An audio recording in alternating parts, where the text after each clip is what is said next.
초대교회는 아무것도 없었어요. 예배당도 없고 뭐 국가 권력의 비호도 없고 아무것도 없었어요. 저 토굴 속에 숨어서 그냥 이렇게 하고. 근데 그들에게서 뺏을 수 없는 게 있었어요. 그들의 심령 속에 있는 십자가를 못 뺏었어요. 예수님 사랑 못 뺏어갔어요. 그들은 더 이상 육으로 살지 않았어요. 영으로 사는 사람들이었어요.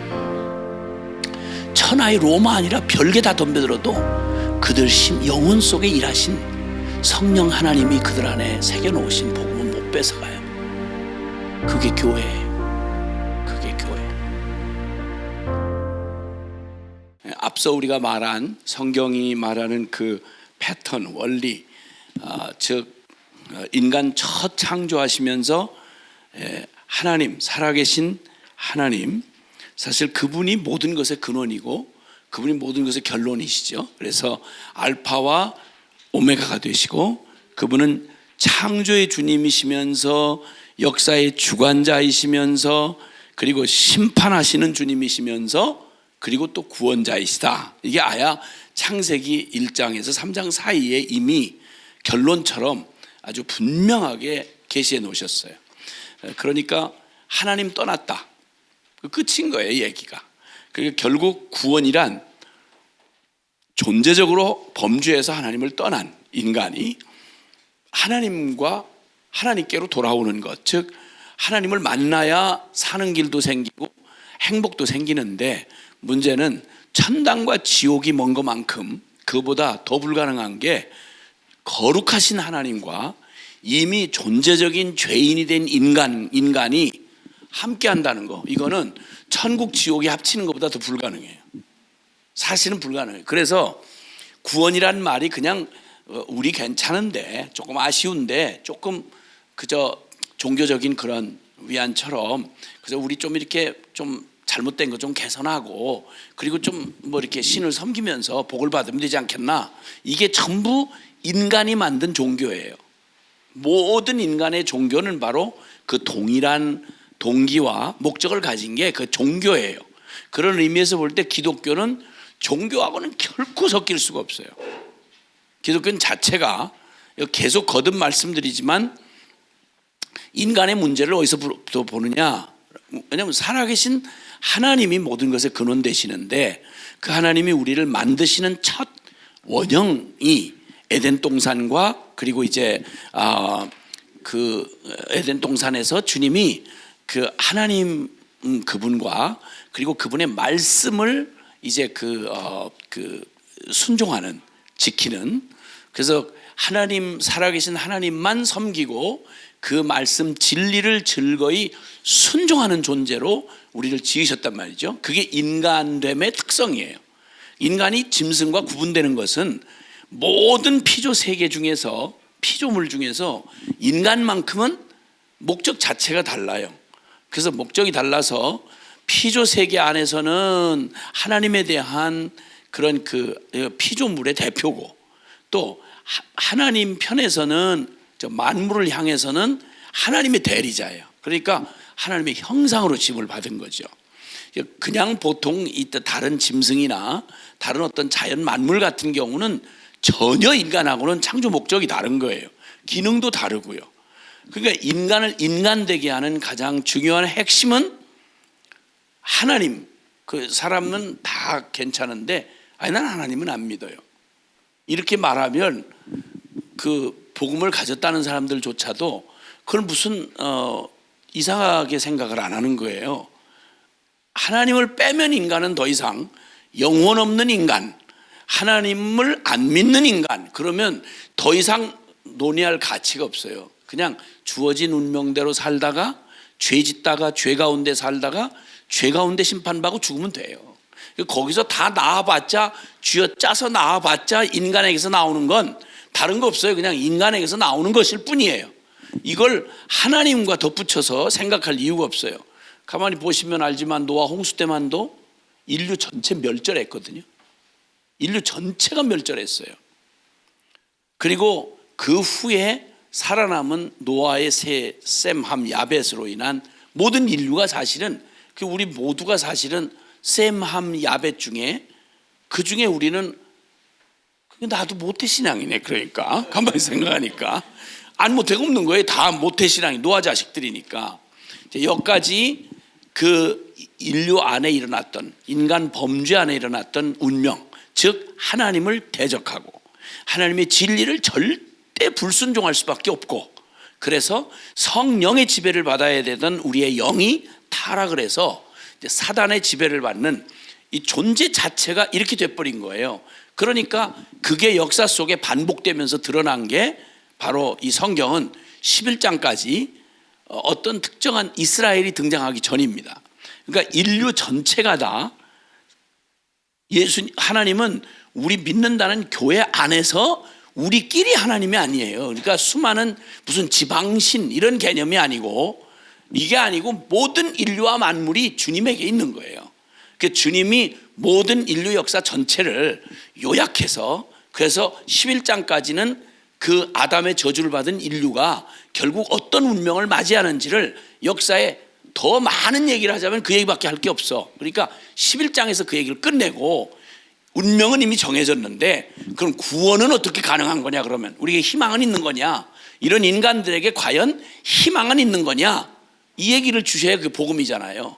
그래서 그게 시작되는 게 바로 12장부터예요. 그 12장이 아브라함 언약이라고 말하는 그 아브라함의 핵심이 뭐냐면, 하나님이 이제 그 인간 편에서는 소망 없는 인간에게 구원을 약속하시면서, 그 구원의 조건이 뭐냐면 믿음이에요. 믿음. 여기서 이제 믿음이라는 말이 등장을 해요. 그러니까 인류 구원의 희망은 인간 편에서의 최선이나 율법을 지켜서는 인간 편에서는 나올 수 있는 얘기가 아니다. 그러니까 구원이 있다면 이제 하나님 편에서 일방적으로 재창조하듯이 다시 없는 걸 새로 창조하는 건 오히려 쉬워요. 근데 인간 구원하는, 죄인이 타락함으로 인간 구원은, 인간이 타락했다는 말은 인간만 타락한 게 아니라 인간 때문에 인간에게 맡긴 모든 피조 세계가 다 타락을 하게 된 거예요. 그러니까 인간 구원이란 말은 인간 구원에서 끝나는 게 아니라 인간을 구원함으로 주님께서 이 피조 세계 전체를 회복하시는 일을 그 핵심 중심에 두신 게 바로 인간 구원이라고 하는 거예요. 그러니까 사람 하나 구원한다는 얘기는 나 하나, 죄인 하나 회개하고 이런 얘기가 아니에요. 이게 제가 또 너무 허황하게 들리실까 봐, 성경에 있는 얘기 아니면 할 이유가 없잖아요. 로마서 8장 한번 보실래요? 그 얘기를, 그 주제에 대해서. 로마서 8장 찾으셨으면, 자, 로마서 8장 그 19절 21절 19절에서 21절까지 한번 읽어보시죠. 시작. 피조물이 고대하는 바는 하나님의 아들들이 나타나는 것이니, 피조물이 허무한데 굴복하는 것은 자기 뜻이 아니요 오직 굴복하게 하시는 이로 말미암음이라. 그 바라는 것은 피조물도 썩어짐의 종로로 탄 데서 해방되어 하나님들의 영광의 자유에 이르는 것이니라. 아멘. 예.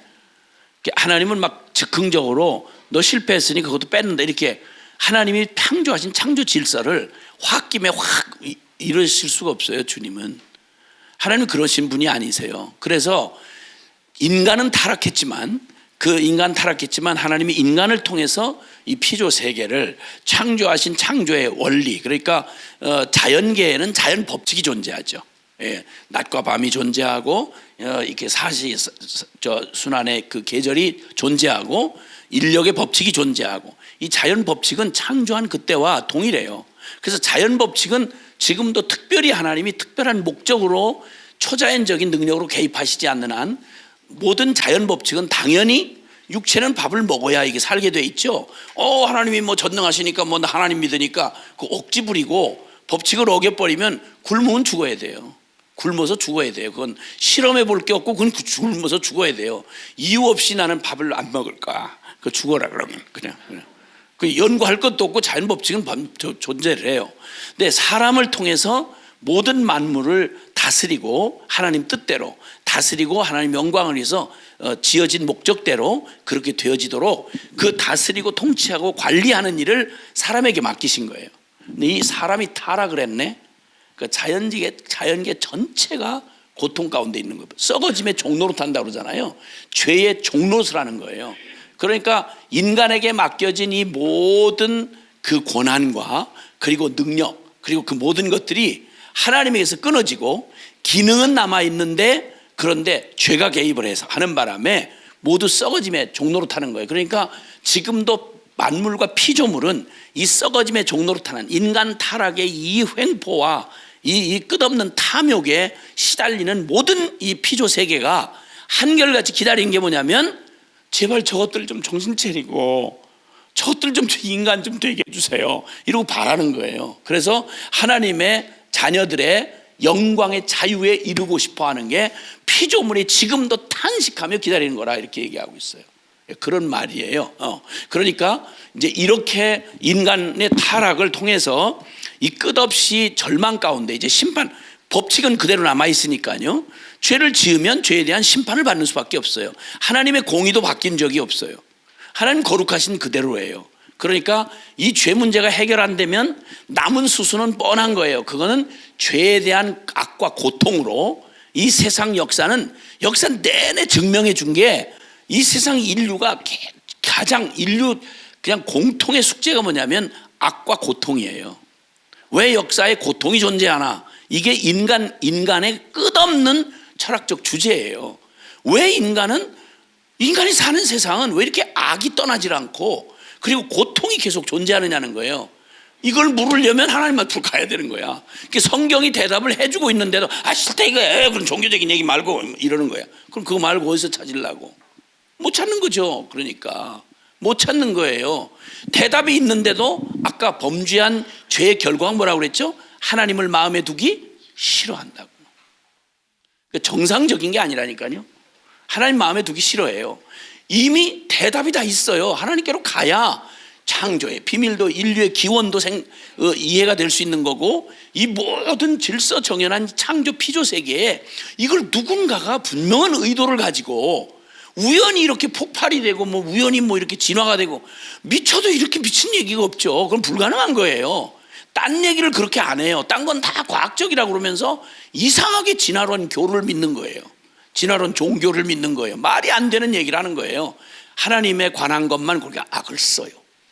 이를 악물고 하나님을 마음에 두기를 싫어하고 모든 사상에서 시편 14편 1절에 어리석은 자는 그 마음에 이르기를 하나님이 없다 하도다. 근거도 없어요. 없다는 거예요. 무조건 하나님 없다는 거야. 증거가 있다는 없다는 거예요. 그러니까 제정신이 아니에요. 귀신 들려 그래요. 귀신 들려서. 이성적이라는 말이 새빨간 거짓말이에요. 이성하고 안 맞아요. 하나님을 부인하는 게 근거가 없어요. 있을 수가 없어요. 딴 일에는 절대 안 그러거든요. 그러니까 이제 이렇게 이 무서운 죄의 저주에 빠져있는 인생들은 스스로에게서는 구원할 수 없다. 이게 지금 앞으로 얘기할 복음의 굉장히 중요한 핵심이에요. 사람에게서는 절대 구원의 가능성이 0%도 없다는 거예요. 그냥 뭐가 어떻게 타락하고 어떤 문제가 생겼는지를 여기 지금 얘기해 주는 성경이 초반부터 결론 내려준 거예요. 그래서 인류의 범죄 사건을 그렇게 창세기 첫 시작을 하자마자 인류 범죄 사건을 정확하게 여기 성경에 말하고 있잖아요. 그 다음 역사는 이 주님께서 보여주신 이 원리, 이 패턴, 이게 얼마나 정확한 사실인지를 역사는 계속 반복해서 증명해 준 게 바로 역사가 공헌한 거예요. 그 얘기를 아까 이제 노아 홍수 얘기를 했고요. 그렇죠? 예, 바벨탑 사건 얘기를 했고요. 요게 11장까지 반복해서 확증해 준 다음에 자, 이제 알겠어? 그럼 내가 어떻게 하는지 보겠니? 그러고 주님께서 내가 이제 구원을 위해서 내가 일어나리라 라고 하시고는 일방적으로 아브라함 한 사람을 선택하세요. 그리고 약속을 하세요. 이제 약속을 하는데 뭐라고 약속하는 거 아니? 이제는 행위 언약이 아니에요. 아까 첫 창조 때 선악과 언약을 할 때는 행위 언약이에요. 네가 이 말을 잘 들으면 네가 이렇게 복을 누리게 되지만 그러나 이걸 어기면 너는 정령 죽으리라. 그렇게 된 거예요. 근데 이제 멸망하게 된 인생들에게는 행위 언약을 맺을 수가 없어요. 왜냐하면 그렇게 가지고는 될 수가 없으니까. 그래서 요구하신 게 바로 뭐냐면 아브라함의 핵심이 다른 게 아니고 하나님께서 일방적으로 선택하셔서 주님이 약속하신 일방적인 은혜 언약을 하시는 거예요. 그걸 해석해 준 말이 우리 창세기 우리 12장 1절에서 3절이 아브라함 언약이잖아요. 이 아브라함 언약의 영적 의미, 그 내용의 진짜 의미를 갈라디아서 3장 8절에서 9절이 해석해 줬다고 어제 말씀을 드렸더랬어요. 자, 갈라디아서 3장 8절 9절 다시 보세요. 갈라디아서 3장 8절 9절.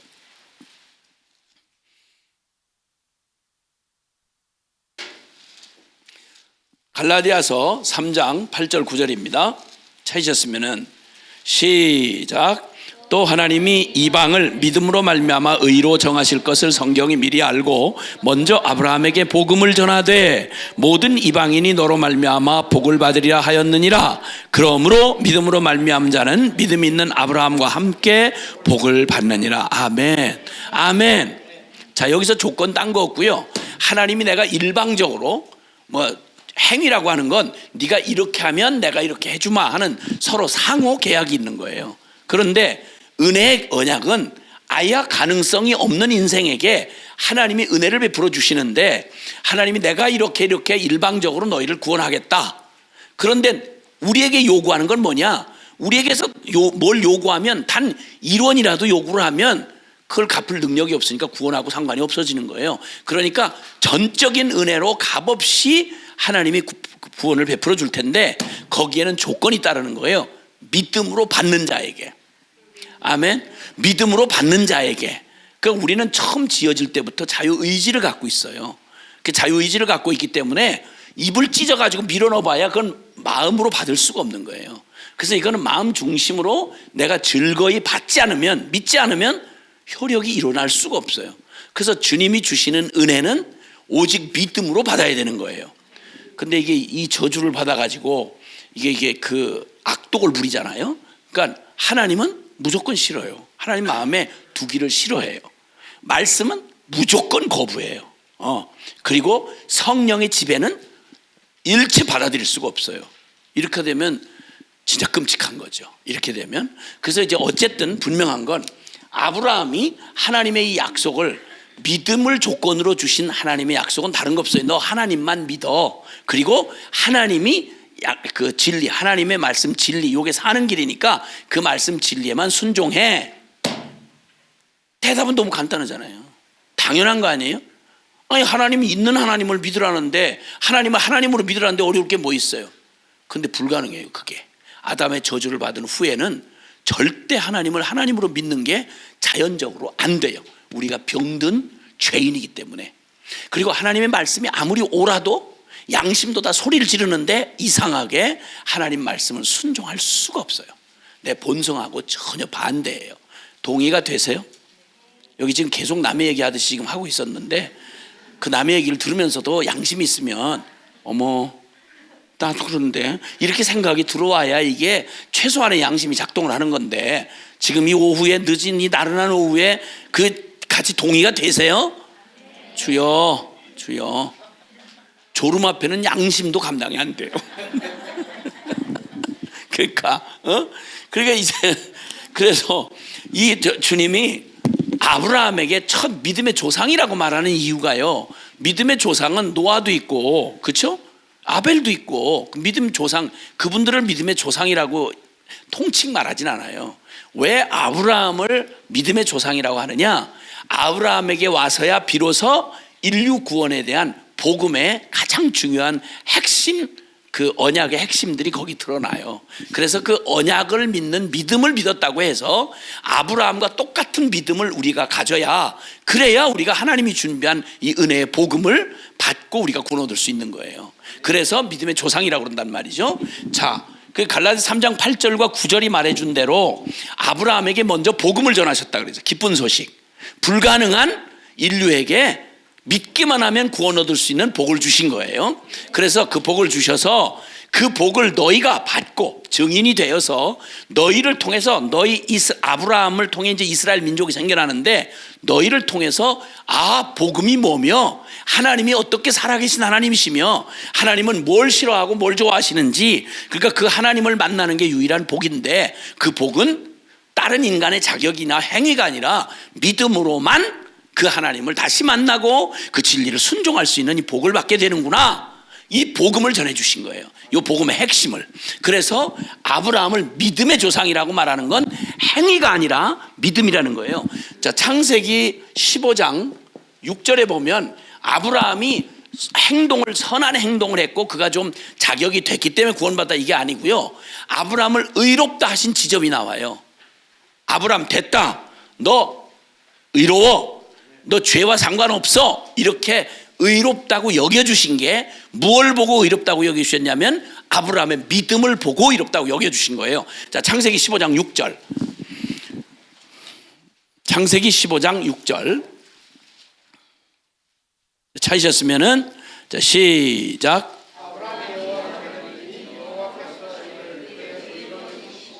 아멘. 아브라함이 하나님을 믿음에 그를 의로 여기셨다, 이렇게 말씀해요. 그러니까 하나님을 믿은 이 아브라함만 해도, 아브라함 아직 복음이 완성된 때가 아니라서 복음의 기초적인 원리에 대한 얘기를 하시는데, 제일 중요한 건 아브라함이 믿은 그 믿음은요, 하나님을 하나님으로 믿는 거예요. 그리고 그 하나님이 우리에게, 전혀 자격이 없는 우리에게, 근거가 없는 우리에게 일방적으로 하나님이 거저 주시는 걸 은혜라 그래요. 은혜. 왜냐하면 우리로서는 구원의 자격이 없으니까 하나님이 그 모든 혼자 당신이 구원에 필요한 모든 빚을 다 갚고 그 공의를 다 이루시고 모든 준비를 다 한 다음에, 자, 이렇게 하면 너가 의롭게 될 수 있어. 네 빚을 다 갚았어. 네가 갚아야 될 걸 내가 다 갚았어. 네가 당해야 될 건 내가 다 당했어. 그러니까 넌 요 사실을 믿기만 해.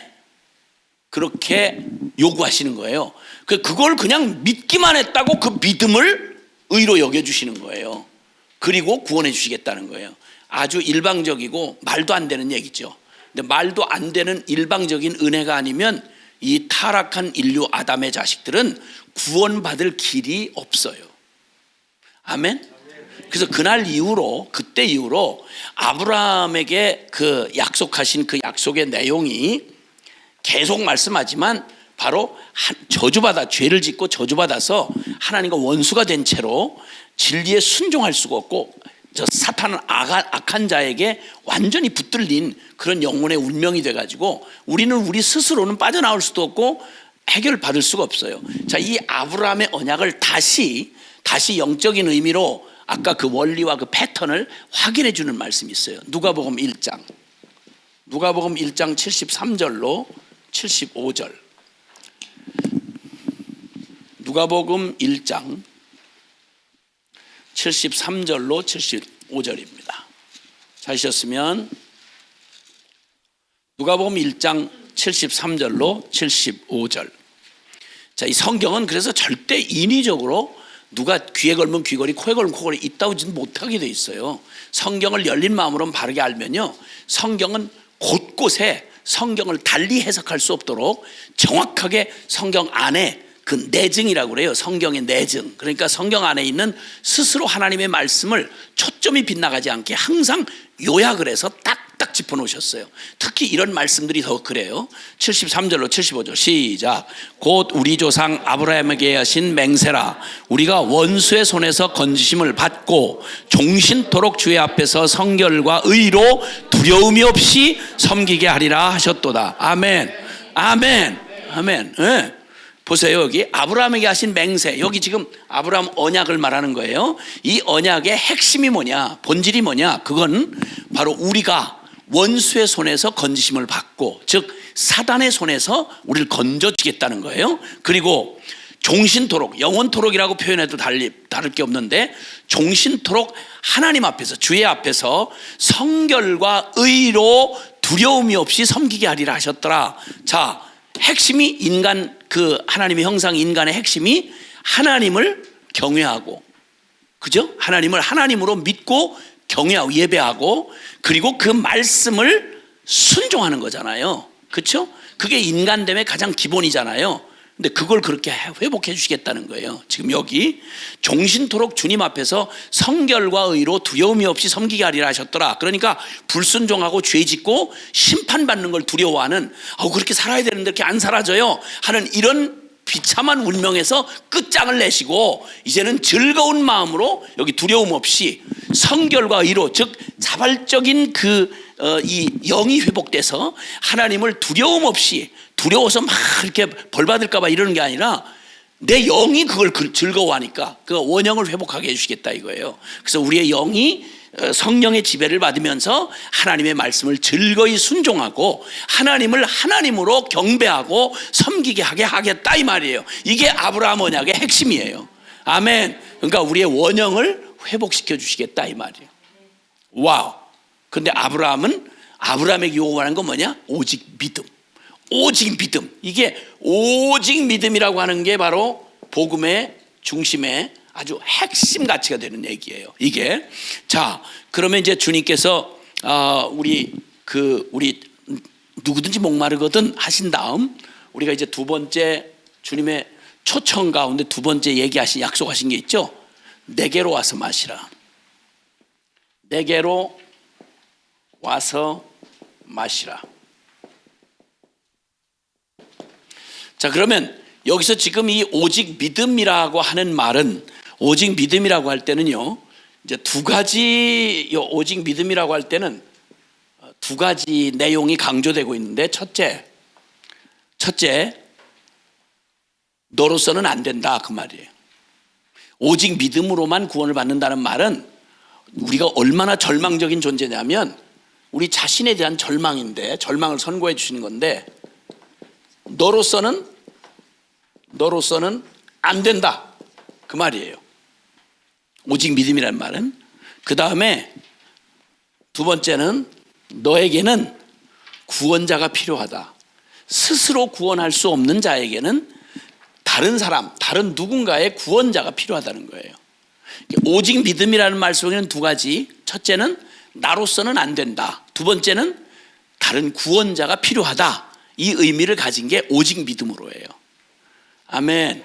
그러니까 믿음이라고 강조할 때는 행위로는 안 된다. 그러니까 너로서는 율법 지키고 최선을 다하고 별짓 다 해도 너에게서 나올 수 있는 건 없다.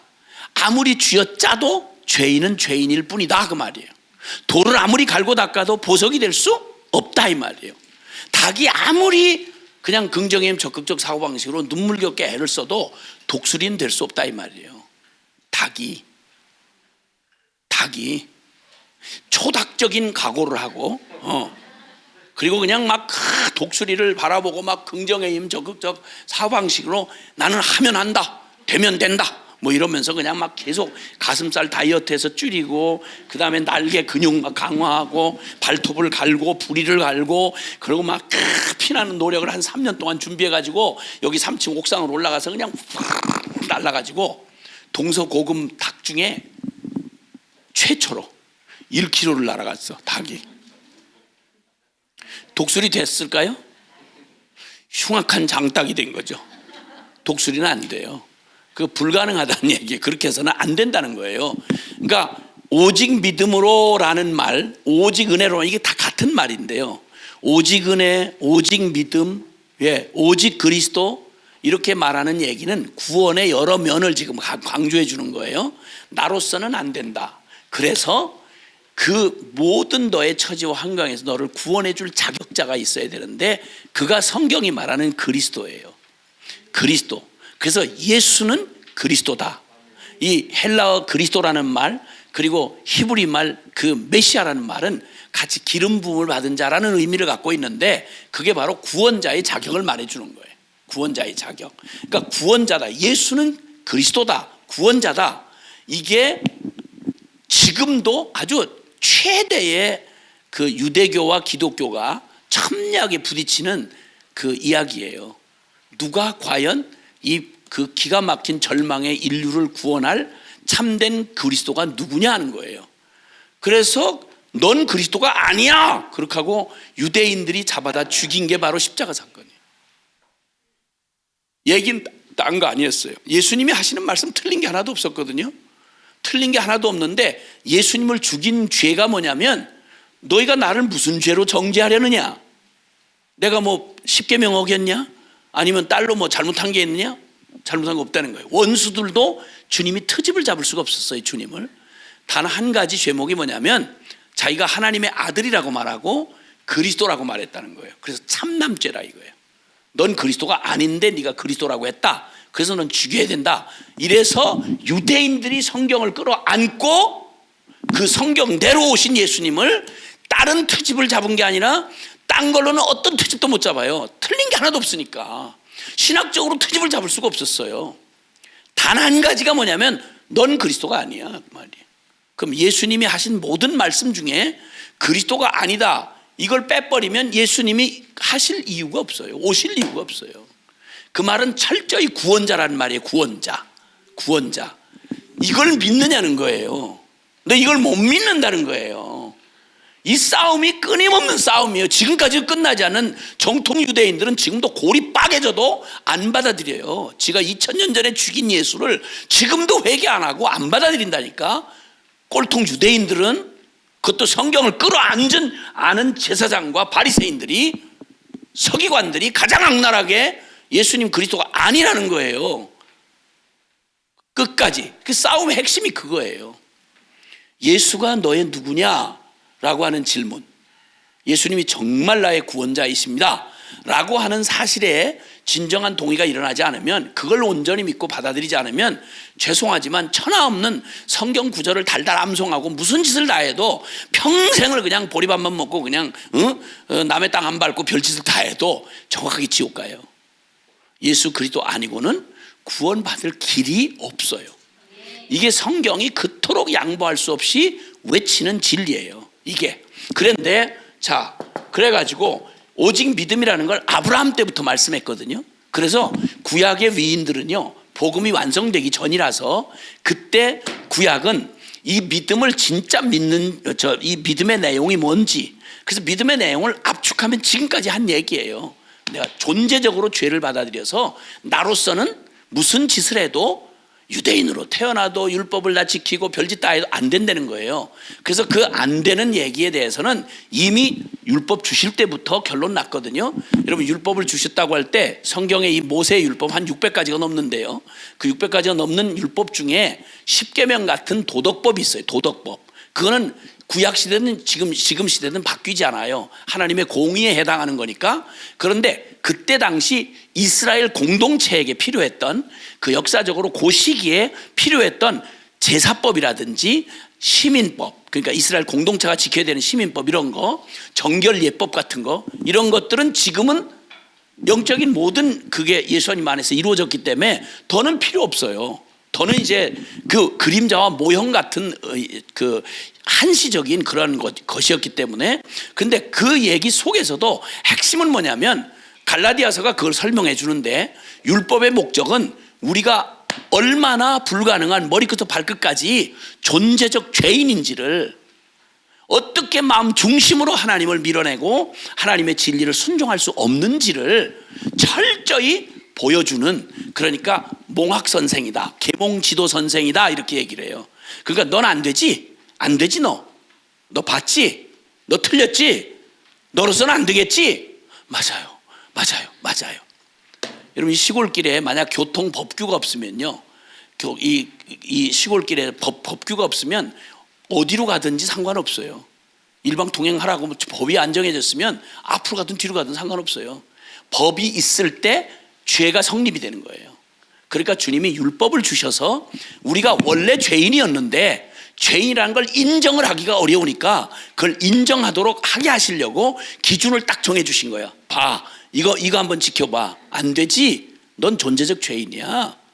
그래서 나는 구원이 필요한 존재야. 이걸 알게 하시려고 율법을 주셨다는 거예요. 그래서 율법은 계몽지도 선생이라. 그래서 율법의 안에는 이미 제사법이 들어있어 가지고요, 10계명을 주셨는데 못 지키잖아. 지킬 놈이 없어요. 그러면 그때 어떻게 하냐는 거야. 그때 깨닫고 저는 죄인입니다. 어떻게 하면 좋습니까? 그럴 때 하나님 앞으로 나오는 제도를 주신 게 속죄 제도예요. 속죄 제도. 그래서 이스라엘 레위기부터 해가지고 출애굽기 레위기 지겨울 만큼 똑같은 제사 제도를 계속 양 잡고 소 잡고 뭐 비둘기 잡고 해가지고 피를 찍어다가 뭐 제단 넷불에 바르고 뭐 귀퉁이에 바르고 뭐 이렇게 속죄 제사를 드리고, 속죄 제사가 없이는, 즉 말하면 이 죄는 철저하게 죽음으로 심판받지 않고는 해결이 안 된다는 거예요. 그래서 그렇게 해결을 받아야 되는데, 내가 죄고 나요. 나고 죄니까, 나로서는 안 되니까 거기서 대속이라는 말이 나와요. 대속. 이 단어를 잘 이해하셔야 돼요. 대속, 구속, 속량, 대부분 비슷비슷한 의미를 갖고 있는데요. 그게 바로 뭐냐면 하나님의 그 원래 법으로, 공의의 법으로 하면 내가 죄를 지면 내가 직접 갚아야 돼요. 그러니까 내가 빚을 졌다 그러면 얄짤없이 빚을 철저하게 완벽하게 갚아야 그 빚에 대한 이 짐을 벗어날 수 있는 거예요.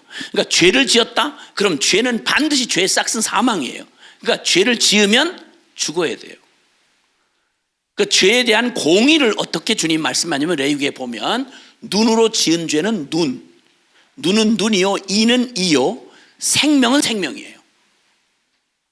그러니까 법의 기본 정신은 철저한 공평, 공정이에요. 그래서 죄를 지면 반드시 형벌을 받아야 돼요. 자, 이렇게 공의의 법으로 하면 죄인은, 아담의 자식은, 우리는 모두 태어나자마자 태어난 자체를 한탄하면서 지옥 가면 돼요. 심판받아서. 다른 필요가 없어요. 아무 길이 없어요. 근데 하나님이 세상을 이처럼 사랑하사 멸망치 않고 영생을 얻는 길을 마련하시려고 주님이 한 가지, 공의에 의로우신 하나님께서 스스로 거룩하고 공의로움을 무너뜨리면 하나님이 하나님을 부인하는 게 돼요. 안 되는 거예요. 그래서 반드시 죄는 하나님의 공의의 법대로 심판을 하셔야 되는데 우리를 살리려니까 죄가 여기 있으면 이걸 잘라내면 되잖아요. 잘라내면 되잖아. 죄를 떨어내면 될 거 아니야. 근데 죄가 어디로 들어왔다고요? 우리의 생명 안으로, 우리의 영혼 안으로 들어온 거예요. 그러니까 죄 곧 나요, 나고 죄가 된 거예요. 그럼 나를 살리려면, 내가 벗어나려면, 내가 자유케 되려면 이 죄의 값을 해결을 하고 벗어나야 내가 빚쟁이한테서 벗어나서 자유롭게 되는데, 자, 딜레마죠. 내가 죄에서 벗어나서 자유케 되려면 죄가 심판을 받아야 되는데 심판을 받자니 내가 죽겠고, 이걸 그냥 두자니 죄의 종이 돼서 헤어날 길이 없고, 이걸 어떻게 하면 좋아요? 공의에는 법이 없어요. 그래서 주님이 공의의 심판을, 공의의 그 의를 다 충족시키고, 그리고 주님이 우리에게 의를 주시는 방법이 뭐냐면 대속, 구속, 속량, 그거예요. 그래서 법대로 하자면 옛날에 고대 시대에는 내가 빚을 지고 내가 그 공의로 갚을 수가 없을 때 몸으로 팔려가요. 노예로 팔려가는 거죠. 그때 자기 스스로는 못 갚으니까 팔려가잖아. 근데 그때 하나님이 그럴 때 긍휼의 법을 마련하셔서 공의도 문제가 없으면서 공의는 공의대로 다 갚고, 그리고 우리를 자유케 하는 길을 마련해 주신 게 바로 대속의 법이에요. 속량이라고 하는 제도인데, 그래서 다른 사람이, 내가 만약 그 노예로 팔려간다. 근데 나를 정말 아무 이유도 없이 나를 긍휼히 생각하는 어떤 사람이, 실력 있는 사람이 내가 갚아야 될 빚을, 내 몸값을 그대로 내 이름과 내 자격으로 내가 갚는 것처럼 남이 대신 갚아주는 거예요. 그리고 노예 문서를 그 사람한테 찾아서 노예 문서를 내 앞에서 박박 찢는 거야. 넌 자유야. 넌 충분히 갚았어. 네가 갚아야 될 걸 내가 네 자격으로 대신 갚은 거야. 그럼 나한테 요구되는 건 뭐냐? 네가 직접 갚았다고 믿어. 그 말이에요. 왜냐하면 내가 너를 사랑해서 네가 감당해야 될 걸 내가 다 대신 네 이름으로 네 자격으로 감당했으니까, 그러니까 너는 이거에 대해서 더 이상 묶이지 마. 너는 모든 값을 다 갚았고 너는 상관없어. 죄와 상관없어. 그리고 너는 자유야. 이렇게 해서 값을 주고 사서 풀어주는 걸 속량이라 그래요. 이게 하나님이 공의로는 끝장난 우리를 살리기 위해서 한 가지 방법을 택하신 게 바로 공의 외에 따로 하나 준비하신 게 복음의 의예요. 은혜의 의죠. 은혜의 의. 이렇게 해서 하나님도 문제가 없고 나도 문제가 없는 살 길을 마련하신 게 그거예요. 근데 과연 누가 하나님의 형상으로 지음받은 내 생명값을 완전하게 갚을 자격자가 있냐는 거예요. 천하에 없어요. 인간 중에서는 없어요. 그러니까 죄와는 아무 상관이 없는, 죄가 없어야 자기 죄로 안 죽지. 아니 나도 빚 있는 놈이 남을 위해서 대신 주겠다, 이거 말이 안 되는 거예요. 그러니까 죄가 없으면서, 그리고 그 생명의 값이 나를, 걔가 내 대신 내 생명값을 대신해 줄 수는 없잖아요. 그러니까 나 이상이어야 되는데 인간을 가장 완벽하게 만드셔서 하나님의 형상으로 지으신 거예요. 그러니까 인간 이상 가치 있는 존재, 생명의 가치 있는 존재를, 그러니까 쉽게 말하면 1억짜리를 한 10만 원 가지고 대신해 보겠다. 이거 말이 안 되는 얘기예요. 그건 공의에 어긋나는 거예요. 그러니까 완전한 생명값을 치룰 자격이 있고 죄는 없어야 돼. 똑같은 인간이 돼 죄는 없어야 돼. 그러니까 말 자체가 이건 모순인 거예요. 이걸 이룰 수 있는 길은 유일한 건 딱 하나예요. 그건 하나님이신 아들 예수 그리스도가 사람이 되어 와서 나와 똑같은 자격을 갖고 그런데 죄는 없어야 돼. 그리고 그 값에 대한 심판을 완전히 내 이름과 자격으로 받아내셔야 되는 거예요. 이걸 하나님 무슨 의무도 아니고 그렇게 하셔야 될 책임이 있는 것도 아닌데 단지 하나 이유는 딱 하나예요. 사랑 때문에. 설명이 안 되는 거예요. 여기 이상은 왜 그랬대요? 대답이 없어요. 그냥 사랑했기 때문에 하신 거야. 이거밖에는 말할 게 없어요. 근데 존재할 수 없는 이 일이 하나님이 단 하나 하나님이 세상을 이처럼 사랑하사 독생자를 주셨으니 이는 저를 믿는 자마다 멸망치 않고 영생을 얻게 하려 하심이라. 아멘.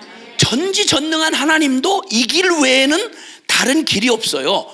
누구를 살리려고? 나를 살리려고. 내가 누군데 날 살리려고 하나님 이러셔야 되느냐 말이에요. 설명이 안 돼요. 그래서 성경의 대요절이 뭐냐? 요한복음 3장 16절이에요. 하나님이 세상을 이처럼 사랑하사. 왜냐하면 첫 창조 때도 그 사랑으로 창조하셨거든요. 그리고 망가졌을 때도 그 사랑으로 그걸 회복하시겠다는 거죠. 그러니까 이 말도 안 되는 하나님의 일방적 사랑이 나를 존재하게 했고 그리고 그런 나를 다시 구원하시는 이 사랑이 전제가 되지 않는 한 성경에서 말하는 모든 구원에 관련된 모든 얘기는 전부 있을 수 없는 얘기예요. 이걸 인간 감동 스토리로 이걸 이해를 하려고 들면 이해가 될 수가 없는 얘기예요. 왜 날 지으셨나요? 왜 날 구원하시나요? 대답할 수가 없어요. 근거가. 근데 이 하나님의 이런 성품은 놀랍게도 그 피조 세계에도 계속 이어져 오죠. 그래서 모든 만물 안에는 하나님의 성품이 이렇게 다 담겨져 있어요. 어떤 작품 속에는 작가의 사상과 가치와 그 혼이 들어있듯이 그게 정상적으로 말할 때 놀랍게도 어미의 마음에 그런 걸 두셨어요. 계산이 없잖아요. 그렇죠? 아니 이런 죄인에게서 그 엄마라고 하는 그 독특한 아주 특이한 그런 속성 말이에요. 계산이 있어요? 뭐가 있어요?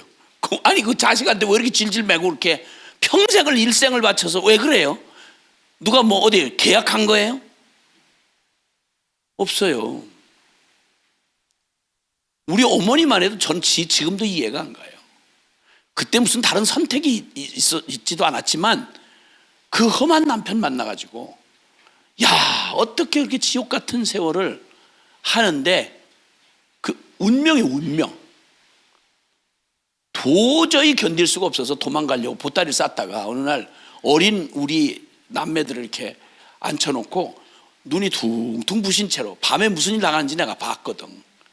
어머니 머리채를 10번이 넘게 질질 끌어다가 술이 만땅이 된 아버지가 질질 끌어다가 너 재수없게 생겼다 너. 그러니까 제발 여기 너 쌍판 안 보이게 사라져라 꺼져라 어디서 죽든지 그냥 내 친정 가서 죽든지 그냥 해라.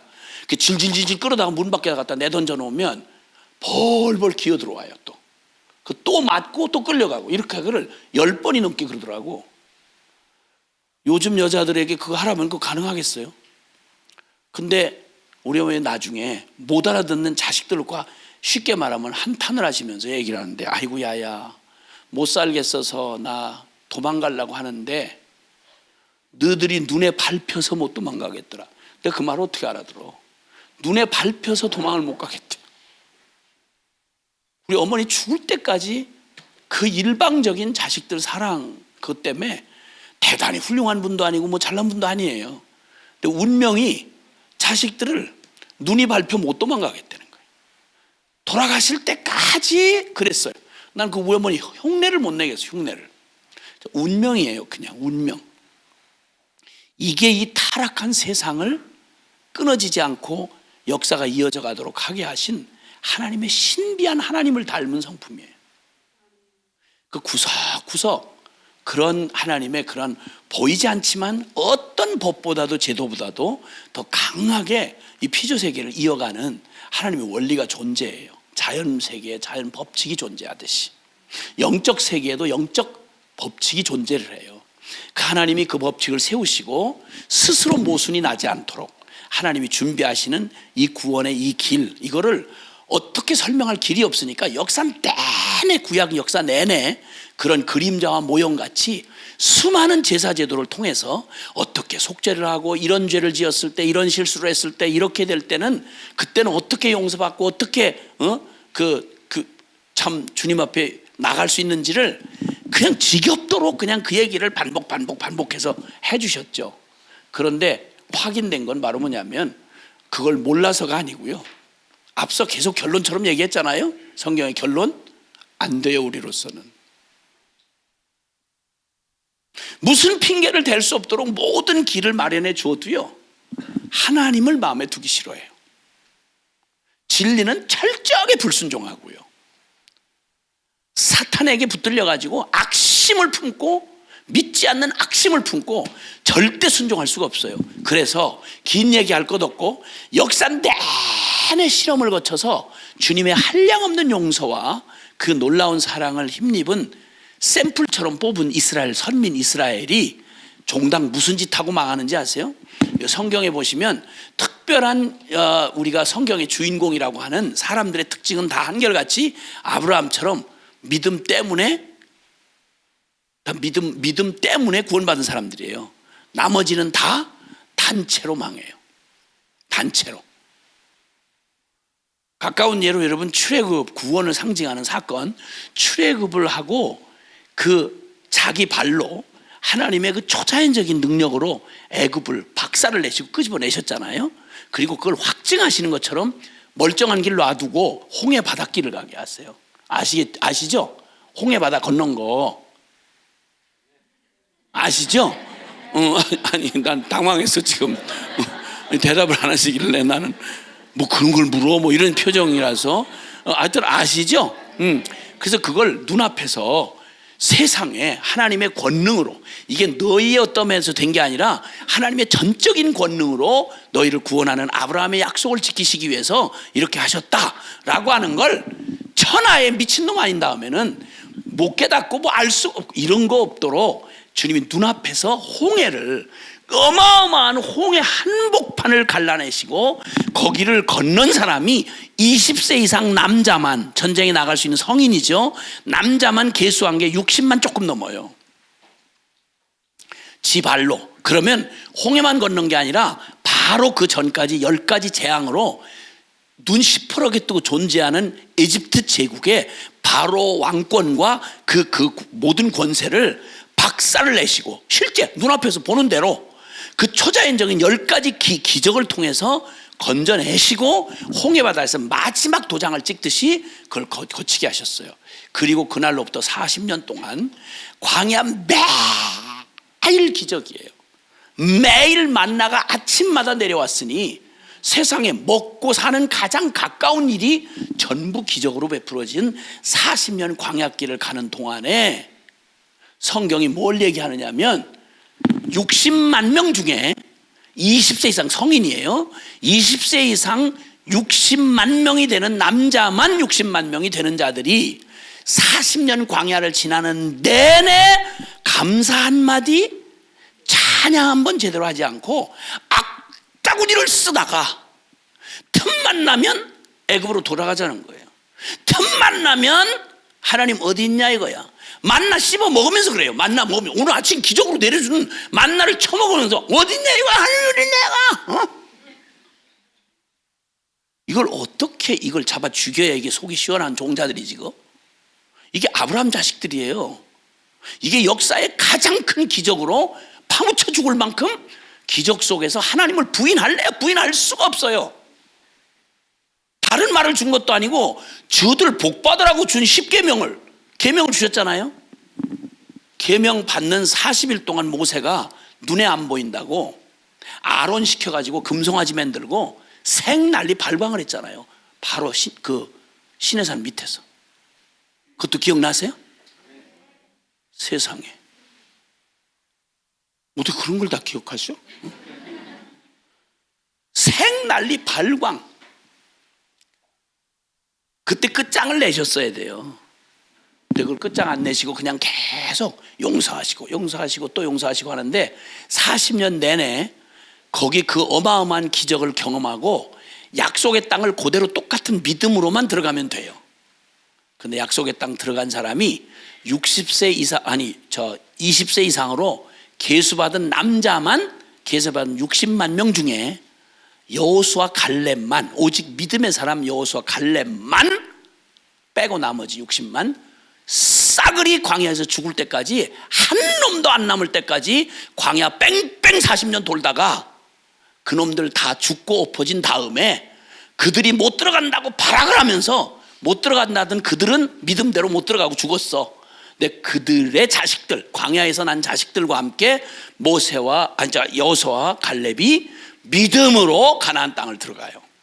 이게 한 시대에 한 번 또 접고 넘어간 얘기예요. 그러면 더 길게 얘기할 거 없잖아요. 이 얘기를 똑같은 패턴으로 반복을 해요. 그래서 결국은 아시겠지만 구약 성경의 끝은 인간으로는 진짜 안 된다, 이 결론이 나고 결국은 바벨론 포로로 끌려가요. 지구상에서 이스라엘이라는 이름이 사라져요. 그리고 아주 뿌리가 뽑혀가지고 성전 다 초토화되고요. 성전 다 초토화되고 그나마 다 죽임당하고 나머지 근근히 살아서 저 포로로 끌려간 바벨론 세대들, 거기 가서, 그런데도 주님이 마저 70년 지난 뒤에 다 거덜난 그 땅에 다시 그냥 초라하지만 그들은 실패했는데 하나님은 약속한 그 약속을, 메시아를 그 이스라엘 통해서 보내셔야 되거든. 그러니까 꼭 노아 시대에 노아 가족을 남겨서 구원의 방주를 남겨놓듯이 바로 신구약 중간기라고 말하는 400년 동안 예수님이 오실 길을 위해서 그 남은 그냥 한 줌의 그런 저것처럼 그루터기처럼 그걸 남겨놓으셔서 그걸 통해서 약속대로, 하나님은 약속을 지키세요. 끝까지 지키세요. 왜냐하면 그래야 마지막 인류에 대한 구원이 가능하기 때문에 그래요. 근데 이스라엘은 철저히 망해요. 자, 없는 이방인은 본성적으로 법을 몰라서, 구원을 몰라서, 복음을 몰라서 죽었다고 칩시다. 근데 그걸 흐드러지게 깔려 죽을 만큼 복음을 그냥 안 믿을 수가 없도록 그 엄청난 기적과 그냥 그 수많은 말씀으로 그렇게 어마어마하게, 오늘날로 말하면 아주 모태신앙 집안에 태어나가지고 아주 진절머리가 나도록 매일 기도 응답받고 매일 훈련받고 매일 설교 듣는데 악을 쓰다가 교회 지금 해코지하는 지금 반기도군종에 앞장선 애들이 목사들, 장로 딸들이에요. 여러분 아시겠어요? 하나님의 기독교회를 지금 가장 악랄하게 지금 인류 어차피 망할 인간들을 지독하게 하나님 반역하게 만드는 이런데 혁혁한 정과를 세웠던 다윈이라는 놈, 찰스 다윈, 진화론 만든 그놈 신학생이에요. 교회를 가장 무참하게 죽이고 지금 불지르고 단나지난 이 공산주의, 사회주의, 빨갱이 이론을 만든 저 막스 레닌 같은 놈, 엥겔스 같은 놈, 이거 전부 기독교의 복음의 영향을 받은 애들이에요. 그 중에도 유대계가 많아요. 유대인들 중에.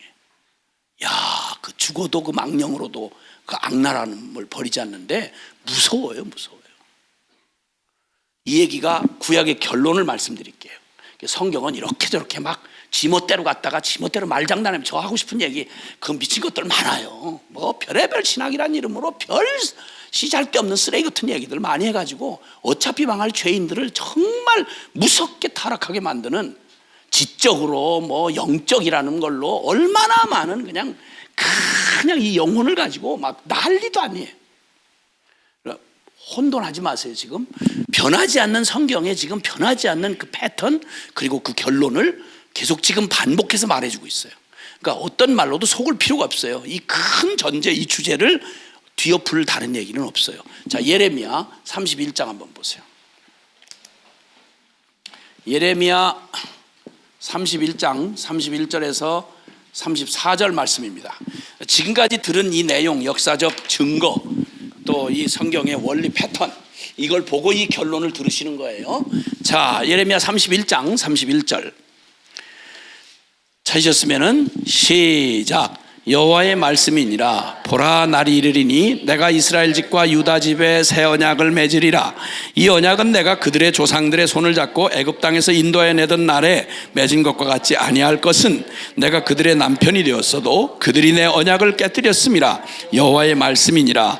그러나 그날 후에 내가 이스라엘 집과 맺을 언약은 이러하니 곧 내가 나의 법을 그들 속에 두며 그들의 마음에 기록하여 나는 그들의 하나님이 되고 그들은 내 백성이 될 것이라. 여호와의 말씀이니라. 그들이 다시는 각기 이웃과 형제를 가리켜 이르기를 너는 여호와를 알라 하지 아니하리니 이는 작은 자로부터 큰 자까지 다 나를 알기 때문이라. 내가 그들의 악행을 사하고 다시는 그 죄를 기억하지 아니하리라. 여호와의 말씀이니라. 아멘. 자, 역사적인 실험은 다 끝났고 예레미야 선지자 시대에 예레미야는 이스라엘제 맞은 북이스라엘은 아야 그냥 막 막가가지고 완전히 사입이 짝퉁으로 그냥 전락을 해가지고 여로보암 이후에 완전히 망할 짓만 거듭 209년 동안 왕조가 뭐 19번인가 바뀌었는데 전부 피 흘리는 유혈로 제대로 이어진 적이 없고요. 하나님의 이스라엘 백성이라면서 전부 뒤섞여져 가지고 엉망진창 그냥 발악을 하고 난리를 치다가 지 죄값으로 파멸로 끝나가지고 209년 만에 북이스라엘은 아시리아 제국에 의해서 아주 비참하게 끝장이 나요. 공식적으로 북이스라엘이 끝나요. 그 다음에 그 후에 이제 한 수십 년, 한 조금 더 진행했던 남유다 한 것만 남아서 하나님의 언약 때문에 똑같은 망할 짓을 하는데 유다의 그 다윗의 후손들이 왕 다윗 왕조가 계속 이어져 가다가 이 바로 이제 그 망할 때가 히스기야 남쪽으로는 히스기야 왕 때였거든. 예. 그래가지고 그렇게 하다가 이때부터 벌써 이사야 선지자 이사야서를 읽어보시면요, 이때 어떻게 타락했는지가 이사야서는 뭐 깊이 갈 것도 없어요. 1장 시작하자마자 이사야서 1장 시작하자마자 하늘이여 들으라, 땅이여 귀를 기울이라, 천지에 기가 막힐 일이 벌어졌다 이런 말이에요. 소는 그 임자를 알고 나귀는 주인의 구유를 알건만은 내 백성 이스라엘은 나를 버리고 나를 배반하고 멀리 떠나갔도다. 그들의 영혼의 모습이 얼마나 비참하고 헐벗고 의도터지고 굶주리고 그 아주 병들어 머리끝에서 발끝까지 다 병이 들었는데 오죽했으면 이 소돔의 관원들아 고모라의 백성아, 불배랑 맞아 끝난 저 소돔 고모라의 그 망한 그들과 하나님의 백성 주여 하는 모태짱아지들하고 똑같이 얘기하는 거예요. 이 소돔의 관원들아 고모라의 백성아, 이렇게 악한 거예요. 이렇게 악한 짓을 해서 그냥 이사야 선지자가 정말 기가 막히게 눈물겹게 그냥 그 메시지를 전하고 하는데도 안 바뀌어요. 계속 악행을 저지르고 성전에다 우상을 차려놓고, 아니 무슨 발악을 해도 그렇게 해요. 아니 무슨 발악을 해도 그렇게 해. 그러다가 그러니까 이 성경 읽어보세요. 소선지자 대선지자, 선지자가 등장할 때는 제대로 갈 때 등장하는 게 아니에요. 항상 곁길로 갈 때, 잘못하고 미친 짓을 할 때 꼭 알람 울리듯이 그래서 선지자들 통해서 하는데, 선지자를 갖다 잡아 죽여버리는 거예요. 하나님 말씀으로 돌이켜 구원받으라 그러면 잡아 죽여. 누가? 지금으로 말하면 예배당 안에서. 이게 구약 성경 내내 역사예요. 한번 그냥 읽어보세요. 한번 읽어 좀 보시라고. 무슨 말인지 잘 모르겠어요. 모르지. 그걸 어떻게 알아. 모르더라도 읽어야지. 모르더라도. 그래서 어쨌든 그렇게 해서 예레미야 때쯤 오면요, 그러면 이제 모든 하나님의 경고도 끝이 나. 그리고 23년 동안 공식적으로 눈이 눈물에서, 이게 눈이 다 눈물에 상해가지고 눈이 다 진물이 흘러내릴 정도로 너무너무 안타까운 이 백성, 맞을 짓을 뻔히 알면서도 의도 터져가면서도 그 고집을 악을 쓰고 부리는 애들처럼 그 발악을 하는 거예요. 그래서 결국은 1차, 2차, 3차, 4차 이렇게 해서 바벨론이라고 하는 그 엄청난 제국에 의해서 비참하게 거덜이 나요. 근데 이미 벌써 아무리 해도 돌이키라고 해도 회개를 한 놈도 안 해요. 세상에. 예루살렘 거리, 서울 거리를 돌아다니면서 외쳐봐라. 그 중에 의인 한 사람만 네가 찾아도 내가 이 성을 멸하지 않겠다. 근데 의인 하나를 못 찾은 거예요. 여러분 사역하시는 분들 계시겠지만 사역을 23년 했는데 회개한 영혼을 하나도 못 얻었어. 교인 하나도 못 얻었어. 그 사역 계속 하실 수 있겠어요? 예레미야가 그랬어요. 그 나중에 비참하게 성전이 짓밟히고 무너지는 걸 두 눈 뜨고 봐야 돼요. 자기 사랑하는 동족이, 자기 그 이스라엘이 너무너무, 오죽했으면 예레미야 애가가 있잖아요. 예레미야 애가. 그 바벨론에 풀어 끌려가면서 자식들이 늑대 새끼만도 못한 거예요. 늑대는 피가 나와도 그 새끼가 젖을 물고 빨면 피가 나오는데도 젖을 먹이는데, 내 백성 이스라엘은 얼마나 잔인한지 늑대보다 더해서 그 아이들의 입천장에 이게 혀가 달라붙어 가지고 젖을 구하는데 젖을 준 애미가 없다는 거예요.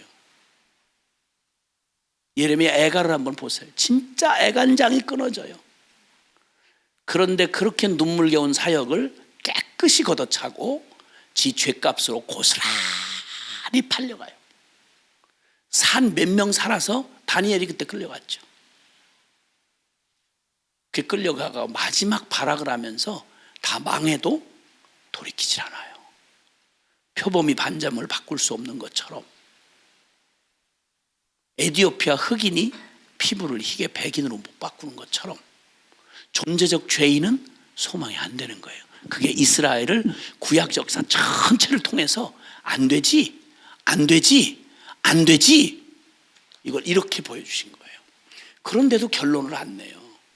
그러니까 말씀하잖아요. 이 얘기가 뭐예요? 여기서 나오는 얘기가 옛 언약과 새 언약이라는 말을 하세요. 지금 우리가 읽은 말씀에, 그렇죠? 옛 언약, 그 다음에 새 언약. 이 옛 언약이 바로 모세 율법이에요. 구약 성경 율법. 율법으로는 안 된다는 거예요. 왜?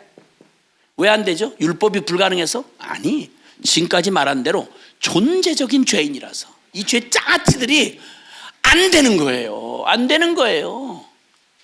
율법 끌어안고 그 악을 쓰다가 율법에 적혀있는 저주대로 고스란히 망할 짓만 골라서 해요.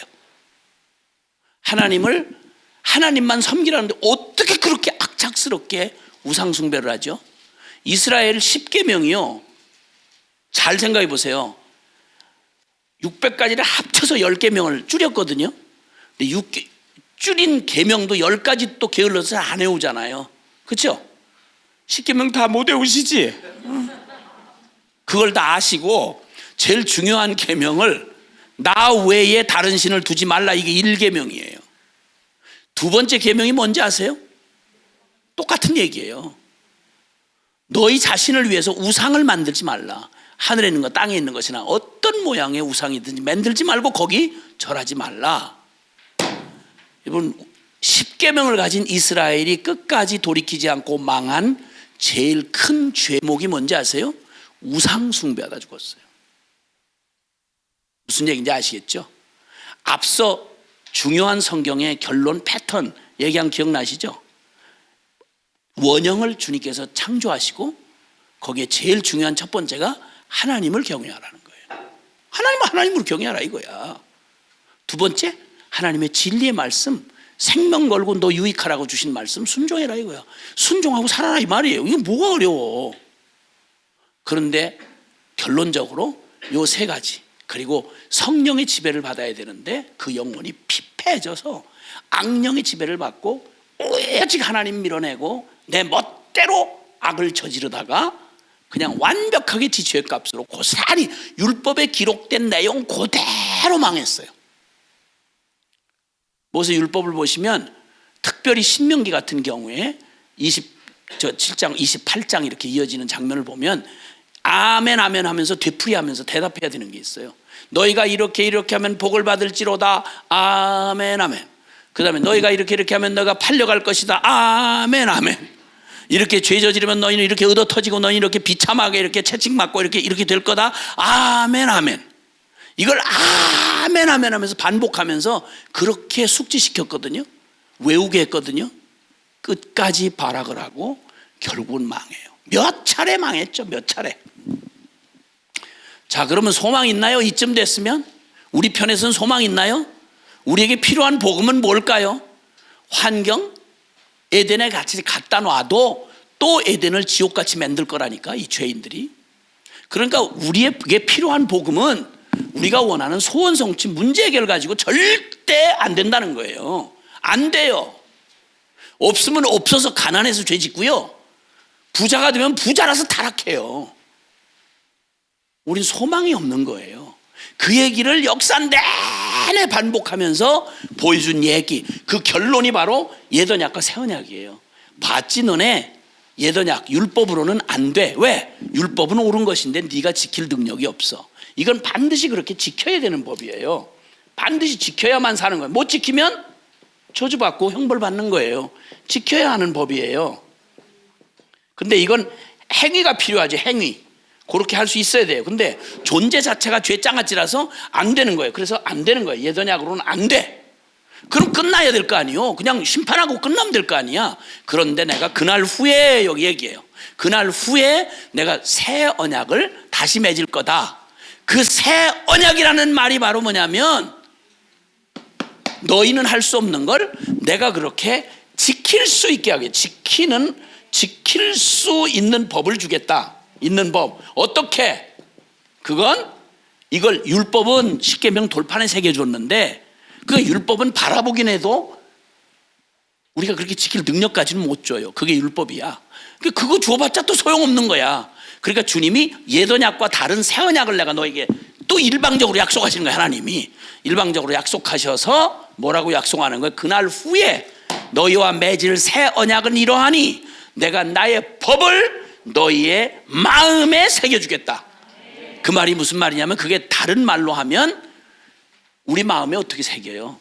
그건 우리의 영을 새롭게 갈아엎어버리시고, 저주받아 하나님을 마음에 두기 싫어하고 진리에 순종할 수 없는 저주받은 우리의 죄인의 마음을 갈아엎어버리시고, 하나님 진리이신 보혜사 성령님이 우리 안에 오셔서 내 영의 주인이 되심으로 드디어 우리가 잃어버렸던 원형 하나님을 사랑하고 그 계명을 즐거이 순종하고 성령의 충만함을 받아 성령으로 살아가는 영의 사람이 되게 해주겠다. 이게 구약의 결론이에요. 자, 그럼 제가 첫 시간부터 주님의 요한복음 7장 37절에서 39절 이 본문 말씀을 통해서 주님이 외치신 복음에 대한 얘기했죠. 초청. 그죠? 기억나세요? 누구든지 목마르거든 어떡하라고? 내게로 와서 마시라. 그럼 어떡한다고? 나를 믿는 자는 그 배에서 생수의 강이 흘러넘쳐날 거다. 즉 생명의 신앙이 될 것이고 원형의 생명으로 살아갈 거다. 정상이 될 거다. 어떻게? 그는 그 예수 그리스도를 믿는 자에 받을 성령을 가르쳐 말씀하신 것이다. 아멘. 율법을 갖고 배우고도 망한 이스라엘에게 새 언약을 주시는데 그냥 듣고 배워봤자 아무 소용이 없어. 존재적 죄인인 인간에게는 법을 모를 때는 몰라서 망할 짓하고 알면 더 교활하게 그 복음을 반역하면서 망한 이스라엘처럼 꼴난단 말이에요. 그래서 복음이 복음 되려면 어떻게 하느냐? 복음과 성령이란 말이에요. 무슨 말인지 아시겠어요? 그러니까 주님이 초막절에 유대인들에게 율법 다 알고 애는 쓰는데 심령이 메말라 비틀어져 가지고 그렇게 살 수가 없는, 실제가 될 수 없는 걸 고민하고 목이 잔뜩 말라 나오는 자들에게 누구든지 목마르거든 나를 믿어라. 나를 믿어라. 너희에게는 내가 필요하다 이 말이에요. 너희는 그냥 율법 지식만 가지고 안 돼. 유대인 혈통만 가지고 안 돼. 왜? 알면서도 살 수 있는 능력이 없으니까. 그러니까 내가 너희를 완전히 새로운 존재로 만들고, 그리고 그 저주받을 때 하나님의 영이 사람에게 떠나서 그들이 육체가 된지라 라고 했더니 이 저주를 되돌리기 위해서 하나님이 성령 하나님 보혜사를 우리 안에 보내셔서 진리의 영이신 성령이 우리 안에 오셔서 그 법을 살아내게 하시는, 그 복음을 살아내게 하시는 그 성령이, 새 언약의 성령이 오실 때 비로소 목마르지 않는 참된 복음을 누릴 수 있다. 그러니까 복음은 성령 아니면 절대 누릴 수가 없다는 게 성경 창세기부터 이 성경 끝까지 모든 성경이 일관되게 외치는 말씀이다 이 말이에요. 아멘. 자, 이해되셨나요? 여기까지 이해되셨어요? 아, 복음이 그렇게 해서야 복음이 되는 거구나. 이제 이해되세요? 이해가 되시? 성령 아니고는 절대 복음을 살아낼 수가 없구나. 그러니까 왜 자꾸 신학, 그 좋은 신학하면서 죽은 신학을 만들고, 왜 그렇게 유대인 혈통하면서도 이렇게 안 되나? 왜 나 이렇게 복음에 대해서 이렇게 막 배우고 모를 때는 몰라서 그런다지만 알고도 왜 이렇게 사라지질 않고 여전히 내 중심 안 바뀌고 왜 이런 짓을 하나? 이제 조금 해답이 비치기 시작하나요? 아하, 이 복음을 살아내는 성령이 아니고는 우리 일어날 수가 없다. 이런 일이 있을 수가 없다. 아멘.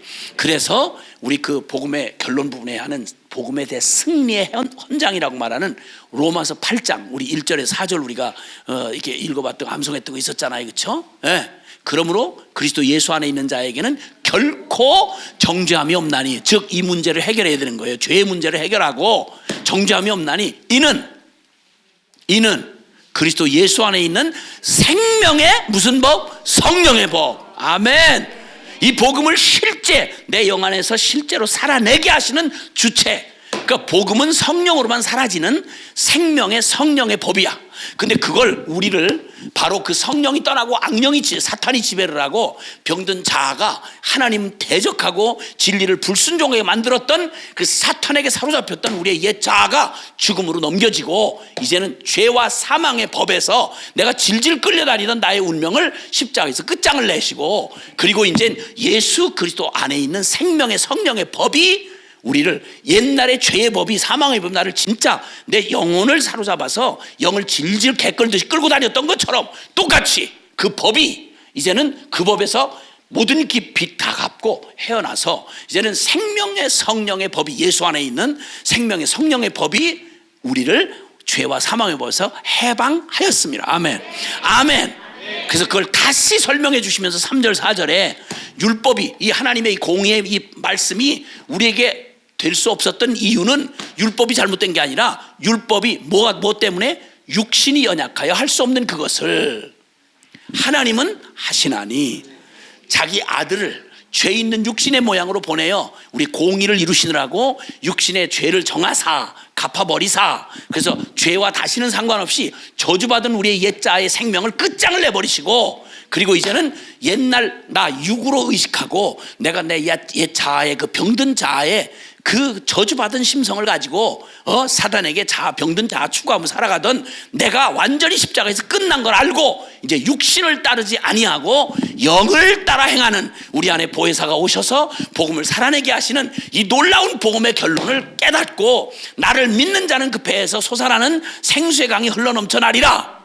아멘. 이는 그를 믿는 자의 받을 성령을 가리켜 말씀하신 것이라. 그래서 성령이 예수 그리스도의 복음 때문에 우리 안에 오실 수 있는 준비가 다 됐고, 그래서 그 복음을 받아들이는 순간 성령이 내 안에 오셔서 이제는 육을 따르지 않고 믿음으로 산다는 말이 뭐냐면, 육을 따르지 않고 영을 따라 순종하는 우리에게 율법의 요구가 이루어지게 하려 하심이라.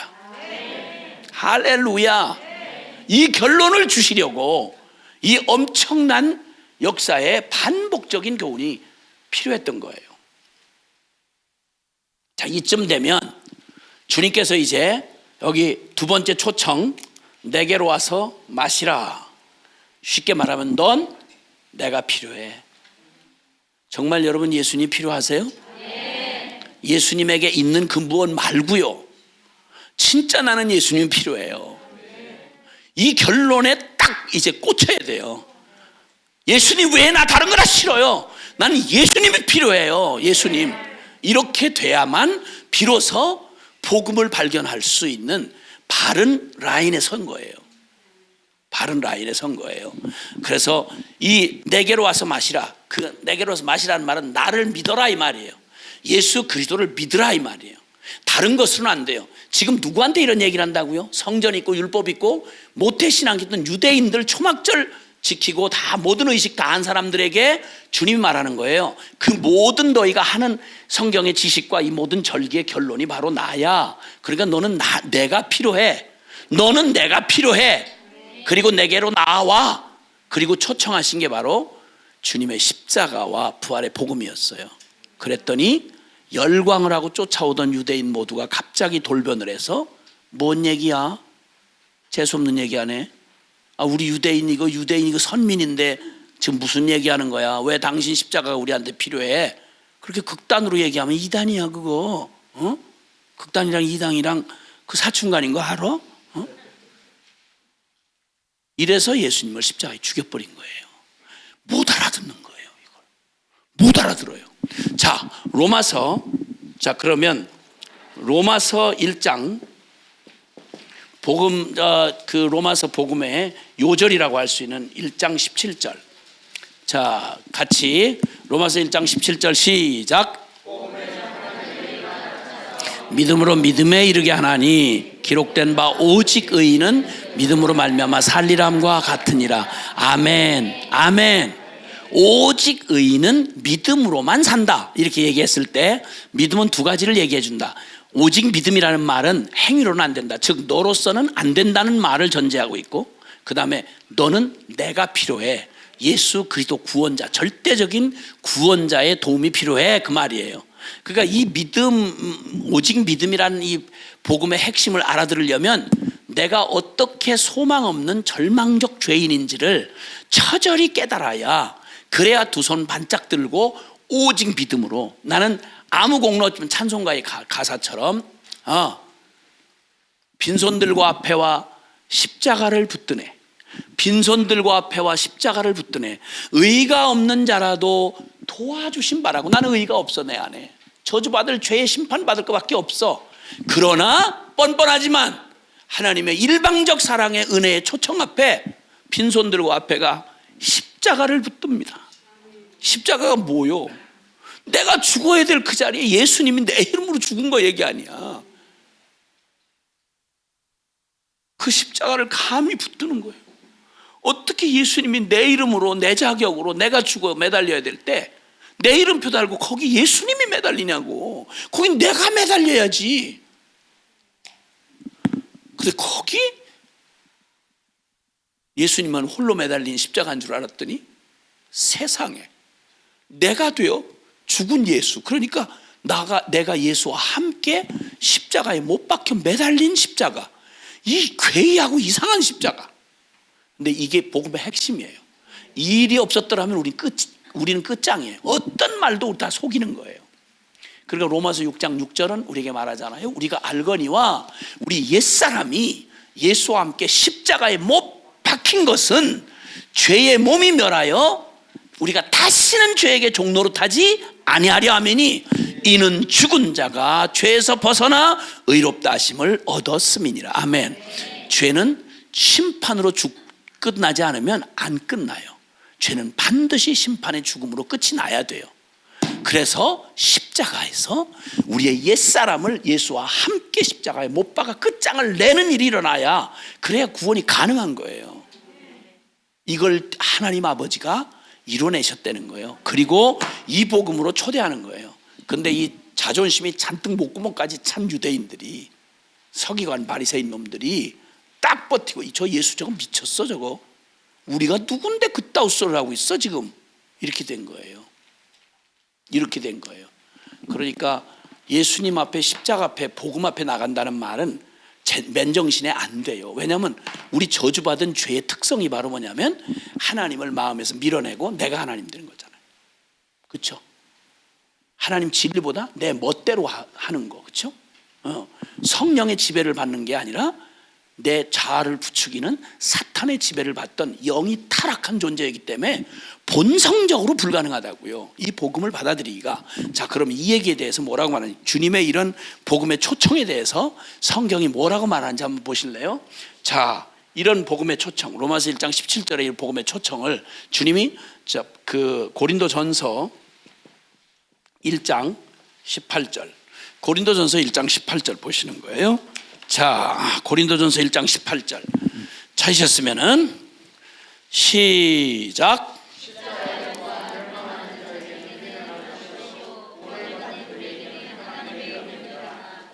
아멘. 아무나 못 알아들어요. 십자가의 도, 이 십자가의 도는 멸망하는 자들에게는 미련한 것이요, 구원을 받을 자들에게는, 내가 어떤 구원이 필요한 죄인인지를 깨달은 사람에게는 십자가의 복음이야말로 그냥 어떻게 이건 염치고 뭐고 떠나서 이 길 외에는 내가 살 길이 없다는 사실을 처절히 아는 자이기 때문에 떠내려가는 사람이 이거저거 따지고 붙잡아요? 지푸라기라도 붙잡잖아요. 홍수물에 떠내려가는 죄인이 뭐라도 붙잡아야 될 거 아니에요. 아멘? 예. 네. 그러니까 먼저 복음이 우리에게 보여주는 건 철저하게 우리가 얼마나 소망 없는 죄에 대하여서, 의에 대하여, 심판에 대하여 내가 얼마나 끔찍한 지옥 뚜껑을 받고 있는 정확히 운명이 정해진 비참한 죄인인지를 성령님이 우리에게 깨닫게 해주시지 않으면요, 우리가 무슨 갈망이 있는지를 몰라요. 그리고 놀랍게도 죄에 대한 고민이 시작되고 내 존재에 대한 절망이 시작됐다 그러면 성령께서 여러분의 심령을 터치하고 계시는 가장 확실한 증거예요. 아멘? 그러니까 이게 그냥은 안 깨달아진다니까. 멸망하는 자들에게 미련하다니까, 이 말이. 너무 극단으로 들리고, 이건 무슨 얘기를 그런 식으로 해? 뭐 다 그런 식으로 믿어야 돼? 그거 다 안 믿으면 그러면 뭘 믿을 건데?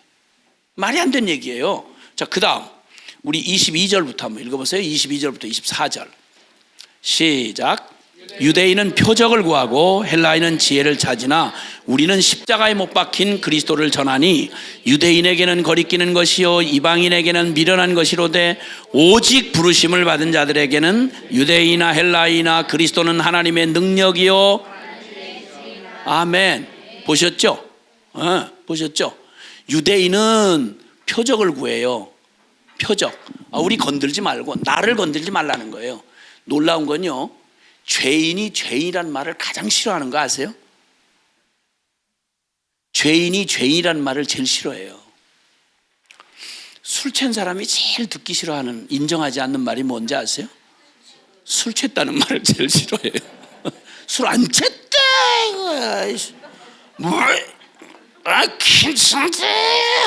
그러고 가서 쳐박아요. 미친 사람이 제일 듣기 싫어하는 말이 뭔지 아세요? 미쳤다는 말을 제일 듣기 싫어해요. 죄를 제일 사랑하는 죄인이 가장 싫어하는 말이 죄인이란 말이에요. 역설적으로 역사에 가장 죄가 무르익어서 문둥이 꽃피듯이 그냥 꽃핀 시대가 지금 아니에요. 부끄러움을 부끄러움 모르고 뭐 가진 난잡하고 별 개판 5분 전 된 세상에 사는 이 죄인들이 죄인이란 설교를 가장 싫어해요. 재밌잖아요. 죄를 그렇게 좋아하거들랑 나 죄인이야 그러고 맞박에도 붙이고 사방 붙이고 다닐 거 아니야. 그렇게 좋은 죄인데. 근데 그 희미한 양심이 살아남아가지고 뭐 어때? 뭐 다 그런데 뭐 어때? 이래도 양심 저 한편에서는 계속 야, 이 자식아, 너 무슨 짓 하는 거야? 미친놈아. 양심이 계속 소리 지르거든요. 이걸 어떻게든지 변명하고 자기 변명과 합리화로 막 싸바르고 난리를 치지만 그게 말이 되지. 그게 안 돼요. 그거 안 돼요. 그 미묘한 이 아주 괴물 같은 이 죄인들 말이죠. 그 죄인 제일 싫어해요. 그러니까 유대인에게는 자기들 자존심이 있어요. 그렇게 살진 못하면서도 자기들은 선민이라는 거예요. 아니 선민이라고 그럴 거면 선민답게 살아야 될 거 아니야. 근데 선민답게 살기는 싫으면서 선민이라는 기득권은 너무 누리고 싶은 거예요. 하나님의 종이라고 하는 종으로 살기는 싫어하면서도 하나님 종이라고 하는 기득권은 그렇게도 누리고 싶은 거예요. 무서운 짓이죠. 아주 무서운 짓이죠. 성도라는 말은 거룩하다는 말이에요. 거룩한 무리. 그 거룩하고는 영 담쌓고 살면서도 남이 자기를 성도라고 인정해 주기를 바라는 거예요. 이상한 모순을 가지고 있는 거죠. 유대인들이 꼭 그래요. 그러니까 십자가야말로 넌 유대인이라도 혈통으로 안 돼. 너 율법으로 안 돼. 너 제사 지낸 거 가지고 안 돼. 이 말하면 유대인의 자존심이 선민의식이 있는 대로 막 그냥 발악을 하는 거예요. 그래서 거리끼는 거예요. 예수님이 하신 모든 교훈과 말씀 다 맞아요. 그런데 예수님 너무 거리끼는 거예요. 예수님 너무 극단을 요구하거든요. 너 외식하는 거야 그거. 그리고 너의 의로는 절대 하나님 앞에 나갈 수가 없어. 너는 십자가에 끌려와서 죽는 길 외에는 네 자신에게서는 소망이 없어. 그러니까 십자가의 도가 유대인에게는 거리껴요. 자기 선민의식이 있는 사람들, 율법 안다고 하는 사람들, 신학을 했다는 사람들 너무 거리끼는 거예요. 그런데 이방인은 그럼 모르는 놈은 개념이 없으니까 무슨 얘기야? 웃기는 무슨 하나님 어디 있어? 무슨 십자가? 이게 무슨 도살장이야? 이 정육점이야? 때마다 피 얘기하고 있으니 개념이 없어서 뒷단에 어줍잖이 이 당시 헬라 철학으로 무장한 친구들, 그 철학적으로 과학적으로 역사적으로 이 어줍을 떨면서 미련하다는, 낄낄거리고 조소하고 미련하다는 거예요. 그래서 어차피 불가능해요. 유대인은 유대인이라서 걸려 넘어지고 안 되고요, 이방인은 이방인에서 안 돼요. 왜? 처음 패턴 얘기했잖아요. 아담의 저주를 받은 우리가 어떤 공통점을 가지고 있는지, 그렇죠? 똑같이 나타나잖아요. 똑같이, 그렇죠? 하나님 마음에 두기 싫어하고, 진리는 절대 순종할 수 없고, 그리고 성령의 지배는 절대 받아들일 수 없는 이 존재적 죄인인 이들. 그래서 24절은 신비하게도요, 이 복음, 십자가의 도 복음을 받아들일 수 있는 사람은 설명 안 되지만 부르심을 입은 사람들이에요. 오직 부르심을 받은 자들에게는 유대인이나 헬라인이나 상관없이 그리스도야말로, 십자가의 그리스도야말로 하나님의 능력이요 하나님의 지혜니라. 아멘. 십자가 밖에 더 완벽한 지혜가 없고 완벽한 의가 없어요. 진짜 신비한 거예요. 그래서 이런 일은, 하나님의 부르심을 받았다는 말은 성령께서 이 진리를 우리에게 조명해 주시지 않으면 절대 받아들일 수 없다고 고린도전서 2장 한번 보세요. 2장. 우리 2장 1절과 2절 먼저 읽고 시작. 형제들아, 내가 너에게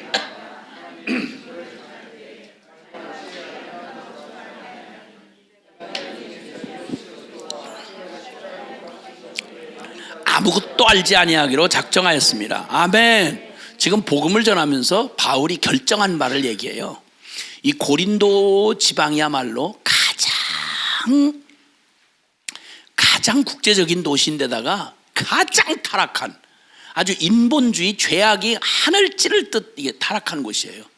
그 가장 성적으로 아주 난잡한 그런 사람을 지칭할 때 고린도라고 하는 이름이 들어가요. 그만큼 개판인데요, 여가. 그리고 굉장히 이교적이에요. 항구 도시니까 그냥 세상에 잡다한 맛, 고대 시대에 그렇듯이 막 우상 잡것들, 철학들 뒤섞여 가지고 엉망진창인 곳이에요. 근데 그 고린도에 가서 그 철학에 단련이 되고 다른 이교적인 종교에 막 그냥 이렇게 뒤섞여 버린 사람들한테 무슨 말, 무슨 철학과 무슨 설득으로 이 말도 안 되는 복음을 어떻게 전하겠어요. 그러니까 그들에게, 내가 너희에게 나아가서 복음을 처음에 전할 때 아야 마음에 작정했다. 사람의 그 말과 지혜의 아름다운 것으로 아니하기로 작정했다는 거예요. 그러니까 철학적 무슨 논조를 띈다든지 종교적 무슨 막 어떤 걸 막 보여준다든지 이렇게 안 하기로. 왜냐하면 워낙 뒤엉켜 있으니까. 그러니까 그렇게 아니했다. 내가 너희 중에서 예수 그리스도와, 예수가 그리스도라는 것과 그가 십자가에 못 박히신 것 외에는 아무것도 알지 아니하기로 작정하였습니다. 그러니까 핵심 중에 핵심이에요. 복음의 핵심 중에 핵심. 다른 건 다 몰라도 요것만큼은 정확하게 전달을 했어야 되는 게 교회에 전하는 복음이고, 성도들 집사다, 권사다, 장로다, 신학생이다 누구라고 해도 다른 건 다 몰라도, 기독교의 다른 성경의 다른 건 몰라도 이 성경의 결론인 하나님의 지혜와 능력의 총체, 바로 예수가 그리스도이신 것과 그리고 오직 십자가에 못 박힌 것, 이것만큼은 알았어야 되는 거 아니에요. 이게 나하고 무슨 상관인지를 정확히 자신의 말로 고백할 수 있도록 복음이 내게 됐어야 될 거 아니에요. 근데 여러분, 언제 이게 여러분 자신의 것이 됐죠? 언제? 그리고 혹시 여러분 아는 지인들 가운데 교회 가서 이런 얘기를 하면 그걸 자기 말로, 아니 예수 믿는 사람이 그걸 아, 이걸 왜 이제 물어? 아, 나 진짜 기다리느라고 오래 죽을 뻔, 정말 목이 빠져 죽을 뻔했네. 그거 말고 무슨 할 얘기가 있겠어? 그게 나한테 무슨 의미인지, 그리고 복음이 성경을 꽉 잡으면 무슨 얘기를 하는 건지, 십자가의 복음이 왜 내게 필요한지, 왜 내가 그리스도 예수님의 그 십자가가 내게 결론인지를 자기가 기뻐서 간증할 말 중에 그거 빼놓고 뭐가 있겠어요? 그렇죠? 근데 그렇게 할 수 있는 사람이 많을 것 같아요, 적을 것 같아요? 여러분만 생각해 봐도, 여러분 언제 이 사실에 대해서 진짜 이게 내 것이 되고, 와, 성경이 얘기하자는 거구나, 이렇게 확신을 갖고, 그리고 그 고백이 나의 고백과 생명의 고백, 연관이 돼서 난 다른 거 다 알고 싶지 않아요. 난 진짜 내게 자랑할 건 십자가밖에 없어요. 이렇게 고백하게 되도록 십자가가 원래의 의미로 여러분 자신에게 다가왔던 때는 있으셨나요? 있었다면 언젠가요? 예, 그리고 지금은 어떠신가요? 십자가 없는 기독교, 십자가 빼놓고 예수님에 관해서 할 얘기 많아요, 여러분. 그래서 정치가 예수, 사회운동가 예수, 자선사업가 예수, 문화예술가 예수, 종교가 예수, 별 잡것들이 다 기독교의 이름을 걸고 예수를 지 멋대로 각색하다 써먹는 사람이 지천이에요. 그럼 좋아, 무슨 주제도 상관 안 될 거 없으니까. 근데 그 주제를 얘기하려면 그보다 더 중요한 주제는, 그건 몰라도 이건 알아야 되는 이 절대적인 이 십자가와 그 부활의 복음, 예수가 그리스도라고 하는 이 복음에 대해서, 언제 예수가 그리스도 되려면 그분이 하늘의 영광 버리고 오셔서 날 구원하시려고는 이 목적 하나를 가지고 그분 십자가에 죽으셔야 돼요, 실제로. 그러면 하나님이 당신의 하나밖에 없는 아들을 목숨 걸고 생명 다 걸고 준 복음을 여러분은 언제 목숨 걸고 한번 받아보셨어요? 대부분 아유, 놀랍네요, 은혜가 되네요. 그런데 왜 이렇게 못 살아요? 아유, 근데 사람들이요 자꾸 뭐라 그래요. 그럼 나 직장에 쫓겨날까? 농담 수준도 안 되는 거예요, 복음을. 아니, 주시는 하나님은 세상의 아들을 실제로, 이 길고 장황한 얘기를 제가 복음 결론만 가지고 지금 구약 얘기를, 역사를 다 훑어 지금 오잖아요.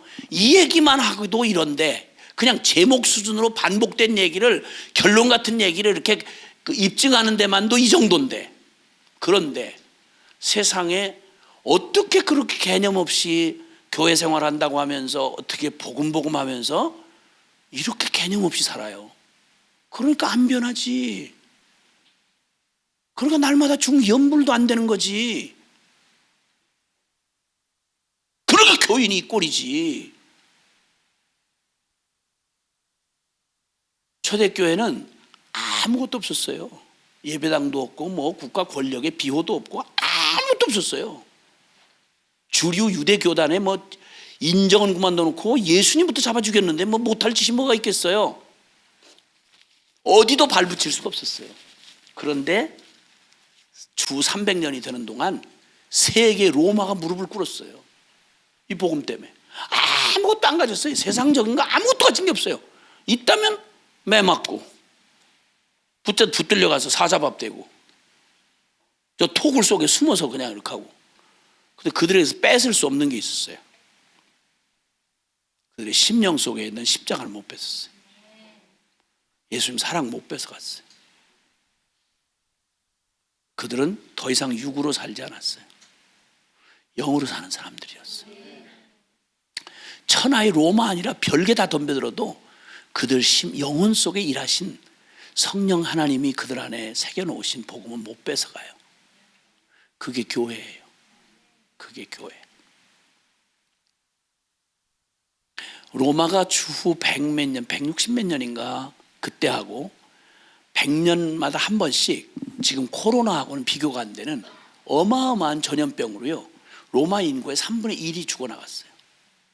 그때 로마에 완전 쓰레기 취급받던 그리스도인들, 그때 로마인들이 겁에 질려가지고 이 전염병에 막 걸려서 길바닥에 나가 자빠져서 사람들 죽고 막 썩어가고 이러니까 겁에 질려가지고 그때 양심적으로 선언하는 의사들도 그때 당시에 있었는데, 당시에 의사들이 치료할 생각을 안 해요. 왜냐하면 병 걸리면 자기 죽으니까.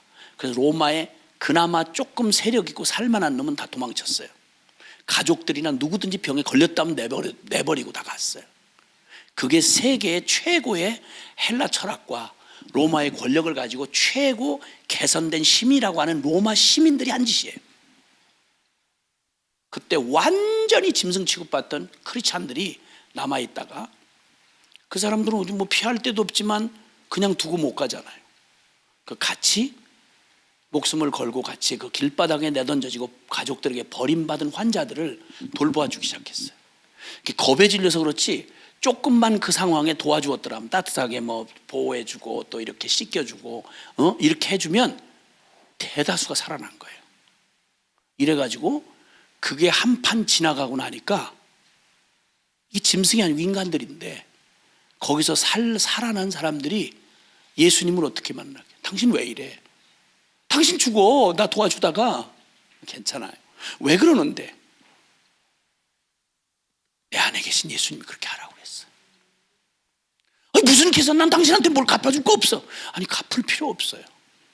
나도 그런 사랑을 받았거든요. 나는 이 병보다 더 무서운 저주받을 죄인이었는데 내 죄를 위해서 예수님이 살리려고 내 대신 죽으셨다고. 이건 당연하다고. 그리스도인들은 그렇게 살아야 되는 거라고. 여러분, 천하에 주님이 대부흥을 주셨어요. 이걸 100년에 한 번씩 2차례인가 겪은 다음에 주 313년 콘스탄 대제가 기독교를 공인 안 할 수가 없었어요. 그가 공인해서 기독교 이렇게 된 게 아니라 공인 안 할 도리가 없었어요. 왜냐하면 절대 다수가, 로마의 시민 다수가 복음의 사람들이 됐으니까. 그러니까 부흥은 우리가 걱정할 거 없어요. 하나님이 얼마든지 하실 거예요. 문제는 제대로 예수님의 십자가를 만난 복음의 생명이 된 사람들이 있냐 없냐는 거예요. 건강한 씨만 있으면요, 그 씨는 숫자 계산할 필요 없어요.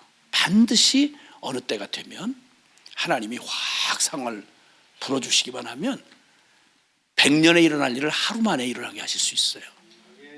아멘. 주님이 우리에게 보고 싶은 게 있어요. 나한테 네가 전부이듯이 나 예수는 너한테 얼마짜리냐? 예수님은 여러분에게 어떤 의미죠?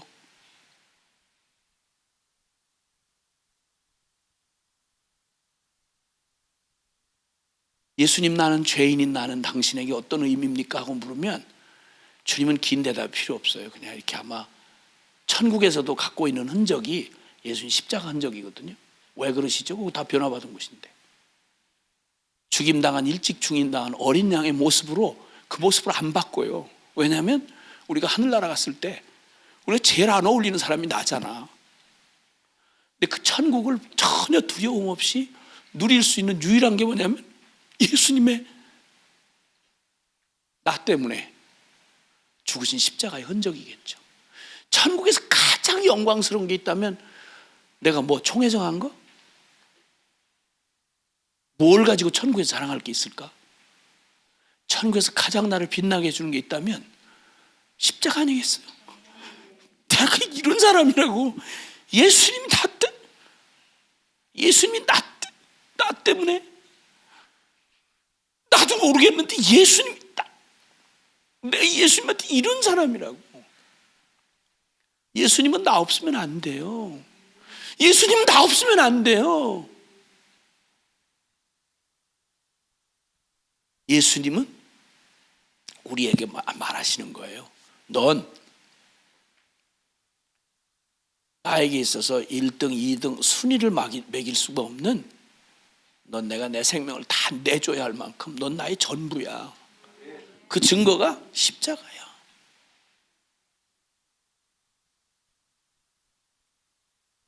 그런 우리한테 물으시겠죠.